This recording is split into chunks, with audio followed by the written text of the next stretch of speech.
La vida en nuestro medio, nuestro oxígeno. Continuamos con nuestro oxígeno, la vida en nuestro medio. Lady, hablemos de esas habilidades que tienen los niños con autismo que son muy especiales, prácticamente superdotados para aprender muchas cosas, muchos nombres. Conocí de un señor autista en los Estados Unidos que se había aprendido los nombres y los teléfonos de un directorio telefónico. Solamente le decían el nombre y el apellido y él daba el número telefónico de esa familia. Háblenos sobre esas habilidades también que tienen los niños autistas. Sí, lo decía ahorita, lo mencionaba a título personal, que mi hijo, a pesar de que su grado de autismo es 2 y que sumado a eso tiene un déficit cognitivo, una dificultad cognitiva, ha generado habilidades, ¿sí? Las ha generado y las ha ido desarrollando y esto pasa en todos los chicos con TEA, en todos. Hay algo que se despierta más que otras cosas y hay una habilidad que hay que encontrar, que hay que escudriñar y hay que trabajar en ella.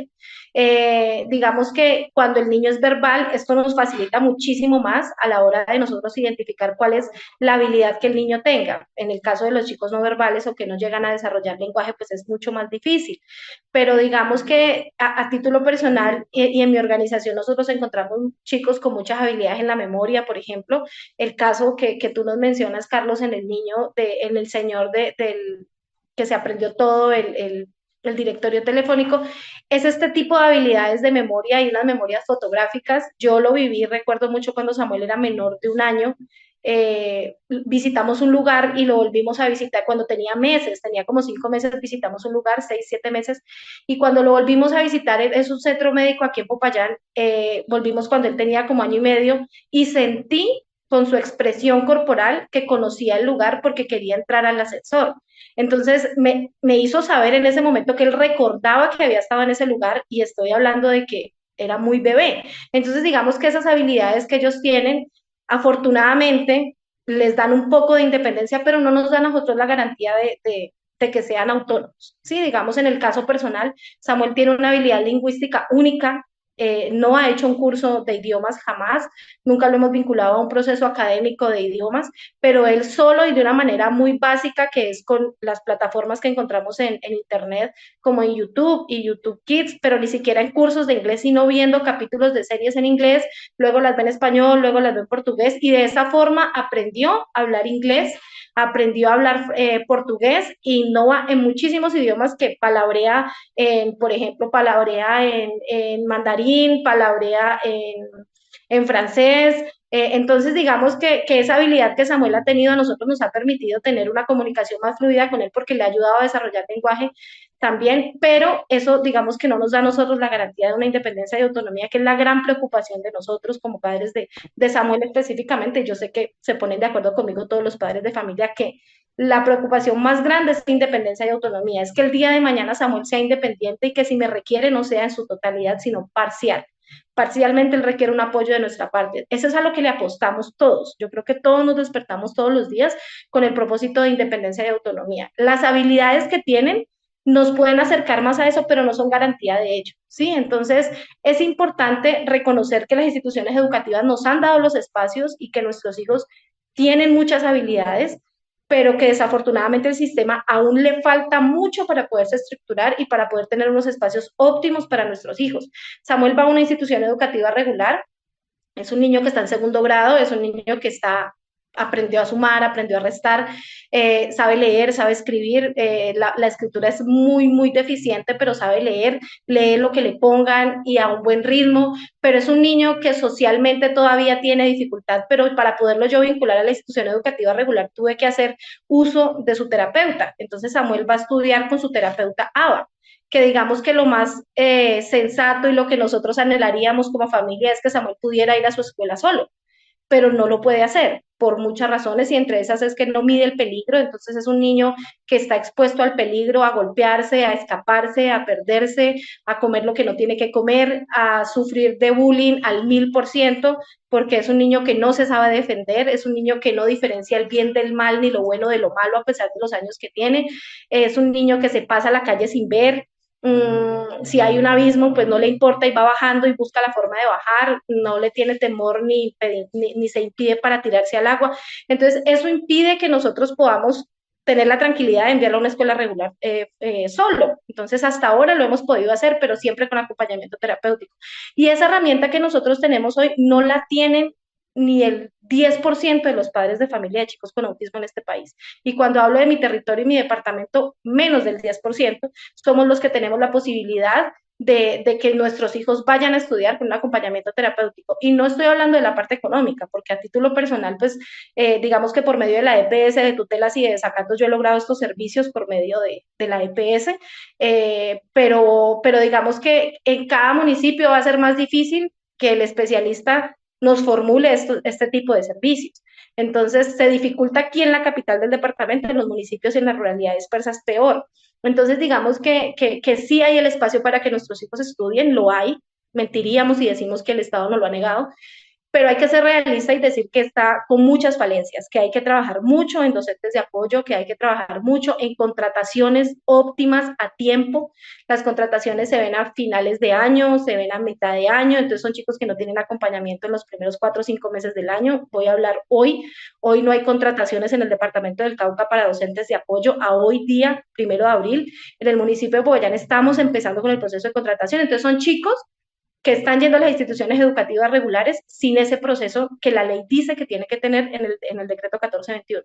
Entonces, hay un bombillo rojo en ello, sí, y es algo que nosotros como líderes y desde el Consejo Departamental y como mamá y como lideresa en el proceso con las cuidadoras, luchamos todos los días y es que el Estado cada día vaya mejorando más esas condiciones para nuestros hijos, pero hay que reconocer que el decreto 1421 nos dio una herramienta maravillosa y que nos la tenemos que aprender como una Biblia sagrada para el tema del autismo y de diagnósticos en particular, porque pues este decreto incluye a todos los chicos con discapacidad, pero de que sí necesitamos más fortalecimiento y más acción en este momento, sí, es completamente real. Lady, definitivamente esperamos que se siga desarrollando de esa manera y que toda esa labor, esa ardua labor tan linda que ustedes realizan y los desafíos que enfrentan en el día a día, pues se vean reflejados con los frutos y con buenas noticias cada vez más para las personas que padecen, en este caso, de autismo. También quisiera preguntarle a Flor, desde su experiencia, ¿cómo pueden los padres y cuidadores apoyar a un niño con autismo en su desarrollo y crecimiento? Y también hoy que estamos conmemorando precisamente el Día Mundial de la Concienciación sobre el Autismo, ¿cómo puede la sociedad ser más inclusiva y comprensiva con las personas que padecen de autismo? A ver, te voy a comentar lo ideal, ¿no? Lo ideal como para que se diera todo ese proceso y pudiéramos enfrentar como familia o como padres todo lo que conlleva el tener a un hijo o en nuestro entorno, nuestra familia, una persona con trastorno del espectro autista. Es algo que he venido trabajando desde que ejerzo como psicóloga y es ese acompañamiento a la familia. Pero ese acompañamiento de la familia tiene que iniciar por esa primera consulta que nosotros realizamos llevando a nuestro hijo a esa consulta, no sé, de medicina general o pediatría o neuropediatría.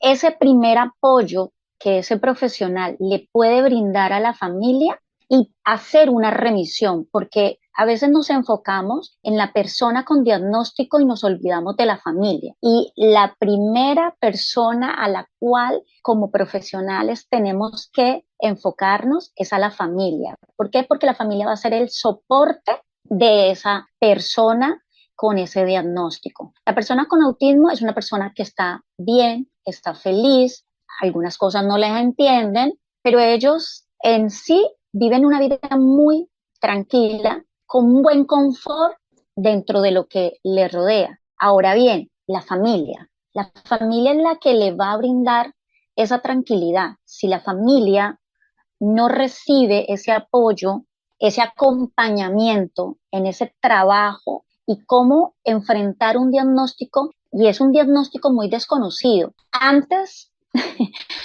yo decía, mi queja antes quizás era, no hay información. Ahora hay mucha información. Cuando yo estoy realizando ese acompañamiento a la familia, desde mi profesión, pero no solamente desde mi profesión, sino por lo que he vivido como madre de una persona que tiene ya 20 años, con el diagnóstico, lo primero que es la familia, ustedes cómo están.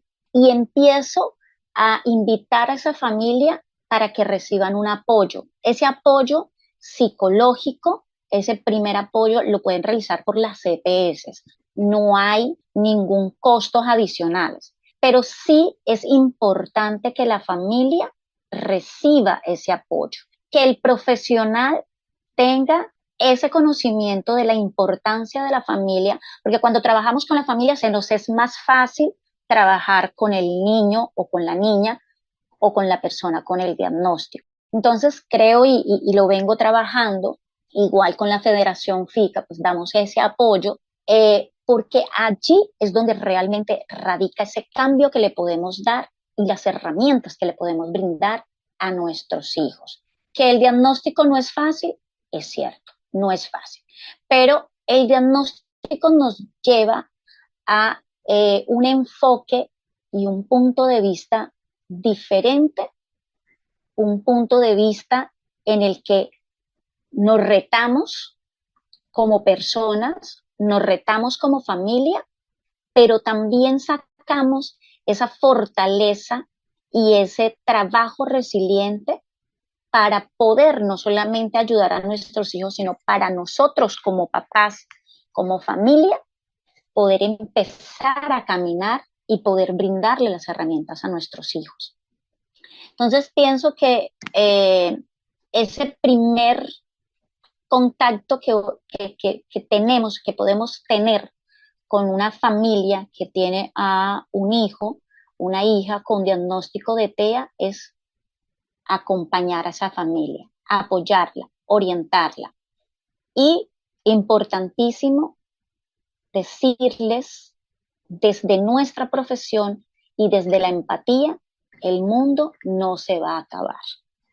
Porque creo que la sensación de, oh, me llegó este diagnóstico y mi mundo se acaba, creo que le sucede a la mayoría. Me atrevería a decir lo que más del 80% le puede pasar esto. Le dan un diagnóstico y es como si nos dieran un diagnóstico de algo terminal. No hay nada que hacer.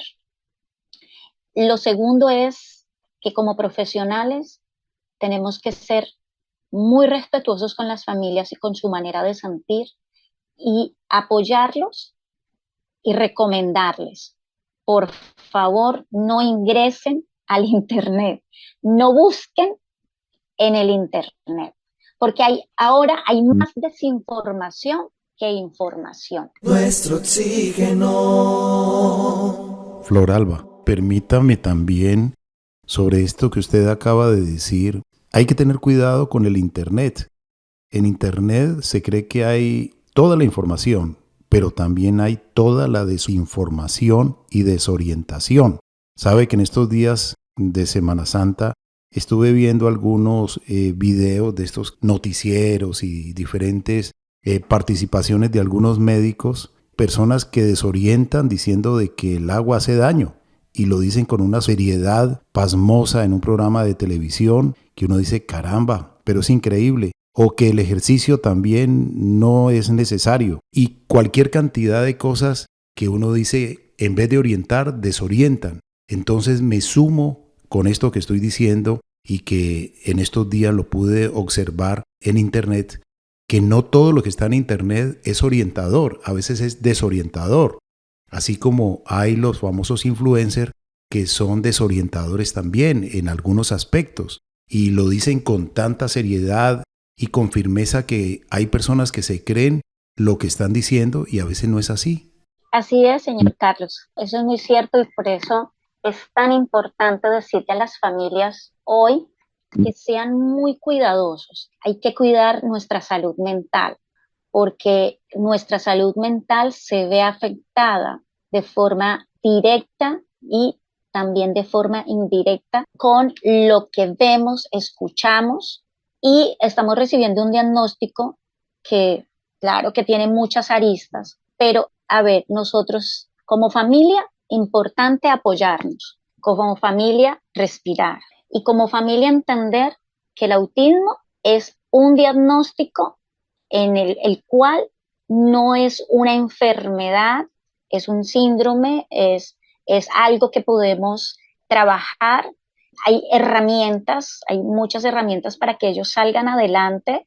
No es una enfermedad, por eso me asusta cuando veo o escucho la curación para el autismo. Me asusta porque en eso confunden mucho a las familias, a los papás, y ese deseo como papás de que quiero que mi hijo esté bien, quiero que mi hijo no sufra, quiero que mi hijo, su vida sea un poco más tranquila. A veces en ese deseo como papás, que lo hacemos con todo el amor del mundo, a veces terminamos buscando o teniendo tratamientos de los que vamos a recibir más cosas negativas que positivas. Entonces, importantísimos papás, recuerden que el autismo no es una enfermedad, que es un trastorno del neurodesarrollo, que es una forma diferente de ver la vida, que hay dificultades, sí, es cierto, pero esas dificultades podemos trabajar, podemos dar herramientas para que ellos puedan salir adelante, que en la actualidad,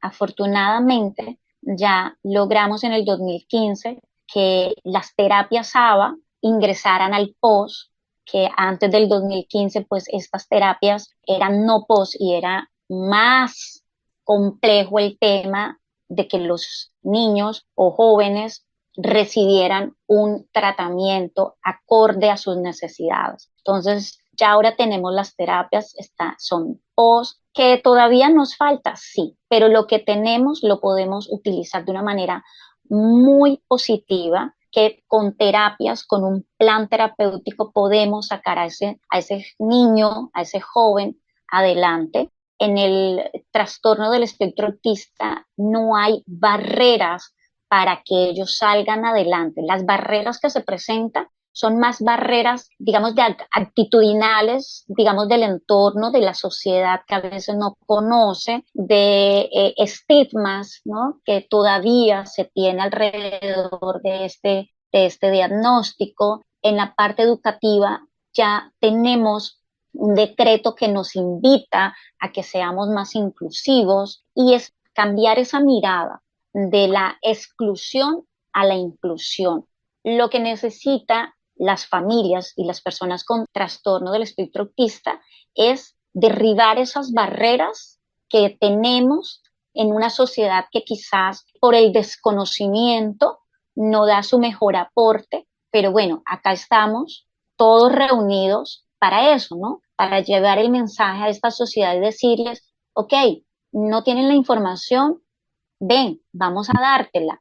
El autismo es un diagnóstico, no es una enfermedad, podemos enfrentarlo, apoyar a la familia, que la familia no se sienta sola, apoyarla, llevarla, educarla, empoderarla, para que esa familia, las cargas las sientan un poco menos y nuestros hijos puedan salir adelante.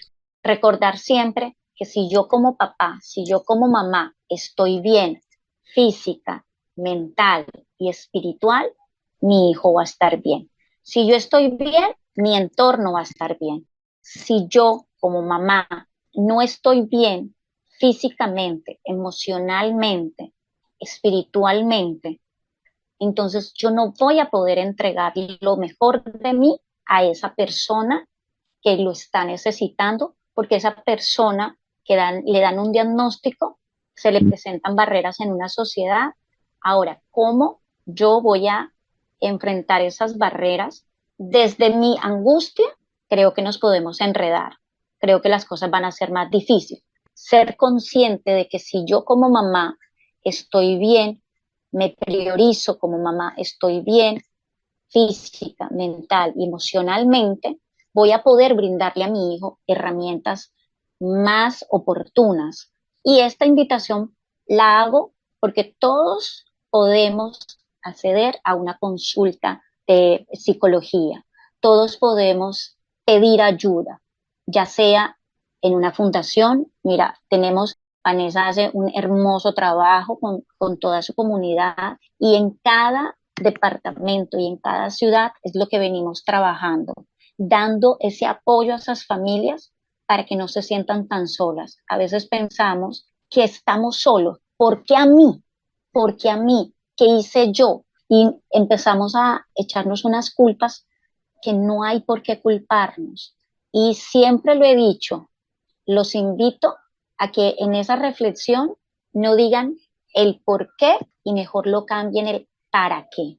Excelente reflexión, psicóloga y madre de un joven con autismo de 20 años. Queremos agradecer a nuestras madres valientes y lideresas que hoy nos han permitido reflexionar sobre el autismo en una fecha tan especial donde debemos reflexionar, donde debemos conocer un poco más como sociedad y al mismo tiempo entender y comprender las diferencias.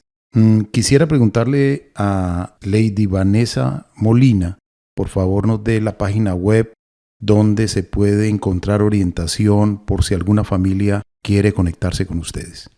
Muchísimas gracias. Sí, yo digamos que la invitación y lo que concluyo es, como decía mi compañera, que esas mamitas y esas familias que se están enfrentando al diagnóstico es válido sentirse triste, es válido preocuparse, lo digo por experiencia propia, pero digamos que esa preocupación fue lo que me hizo tan fuerte y lo que hizo que saliera de mí algo que jamás en la vida esperé. Yo creo que siempre me consideré una buena maestra, pero jamás pensé estar en procesos de liderazgo y hoy en día es mi diario vivir de desayuno, almuerzo y ceno, liderazgo en el tema de discapacidad y cuidado y nos empoderamos de este proceso y la invitación es a que a cada mamita, a cada papito, cada familia que esté pasando por la situación del diagnóstico nos empoderemos. Primero. Segundo, saber y entender y apoyo a mi compañera cuando hablamos de no hablar de sanar, ¿sí? De quitar, de curar, porque La vida en nuestro medio, nuestro oxígeno. Continuamos con nuestro oxígeno, la vida en nuestro medio.